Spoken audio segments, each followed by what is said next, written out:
बच्चों, आज हम जो टॉपिक पढ़ने जा रहे हैं वो है आयनिक यौगिकों के गुण।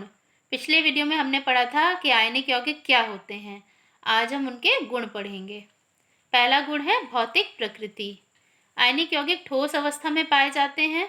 धन एवं ऋण आयनों के बने होने के कारण इनके बीच मजबूत आकर्षण बल मौजूद होता है, जिस कारण ये कठोर होते हैं। ये भंगुर होते हैं। इन पर प्रहार करने पर ये टुकड़ों में टूट जाते हैं। हम जानते हैं बच्चों कि जो आयनिक यौगिक होते हैं वे धन एवं ऋण आयनों के बने होते हैं। तो धन एवं ऋण आयनों के बीच मजबूत आकर्षण बल पाया जाता है, जिस कारण वे बने होते हैं। तो मजबूत आकर्षण बल के कारण ये ठोस अवस्था में पाए जाते हैं और कठोर होते हैं। और यदि हम इन पर प्रहार करते हैं तो ये टुकड़ों में टूट जाते हैं, अर्थात ये भंगुर होते हैं। अब भंगुर को समझने के लिए एक उदाहरण लेते हैं। यहाँ पर है सोडियम क्लोराइड या कैल्शियम ऑक्साइड। तो सोडियम क्लोराइड को हम साधारण नमक भी कहते हैं। तो यदि हम साधारण नमक का एक टुकड़ा लेते हैं और उस पर हम प्रहार करते हैं तो वो टुकड़ों में टूट जाता है, तो उसको हम कहते हैं भंगुर होना। ठीक है। इस प्रकार से चूना, कैल्शियम ऑक्साइड, अगर उस पर भी हम प्रहार करते हैं तो वो टुकड़ों में टूट जाता है। अब दूसरा है गुण गलनांक एवं क्वथनांक। इनका गलनांक एवं क्वथनांक बहुत अधिक होता है, क्योंकि इन यौगिकों के बीच मजबूत अंतर आयनिक आकर्षण बल पाया जाता है, जिसे तोड़ने के लिए अत्यधिक ऊष्मा की आवश्यकता होती है। चूंकि ये आयनिक यौगिक किससे बंधे होते हैं? अंतर आयनिक आकर्षण बल के कारण बंधे होते हैं। और यदि हम इन्हें गलित करना चाहें या द्रवित करना चाहें तो इनको, इस आकर्षण बल को तोड़ने के लिए हमें बहुत अत्यधिक ऊष्मा देनी पड़ेगी। तो वह अत्यधिक ऊष्मा जो है इस कारण से इनका जो गलनांक होगा या क्वथनांक होगा वो बहुत ही अधिक होगा। ठीक है। अब अगला है घुलनशीलता।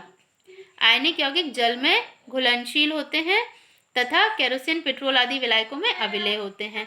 जो आयनिक यौगिक होते हैं वे जल में घुलनशील होते हैं। यदि हम नमक का टुकड़ा लें और उसको जल में घोलने की कोशिश करें तो वो आसानी से घुल जाएगा। वहीं यदि उसे हम केरोसिन या पेट्रोल में घोलने का प्रयास करें तो वो नहीं घुलता। ठीक है। अब अगला है विद्युत चालकता। ठोस अवस्था में आयनिक यौगिक विद्युत का चालन नहीं करते, परंतु गलित अवस्था में विद्युत चालन करते हैं, क्योंकि गलित या पिघली अवस्था में आयनिक यौगिकों के आयनों के मध्य आकर्षण बल कमजोर हो जाता है और आयन स्वतंत्र होकर विलयन में गति करने लगते हैं और विद्युत का चालन करते हैं। हम जानते हैं कि जब आयनिक यौगिक ठोस अवस्था में होते हैं तो उनके जो आयन है उनके बीच मजबूत आकर्षण बल पाया जाता है और उस आकर्षण बल के कारण वे इधर उधर गति नहीं कर पाते। और जो भी विद्युत का चालन होता है वो मुक्त इलेक्ट्रॉनों या आवेश के प्रवाह के कारण ही होता है।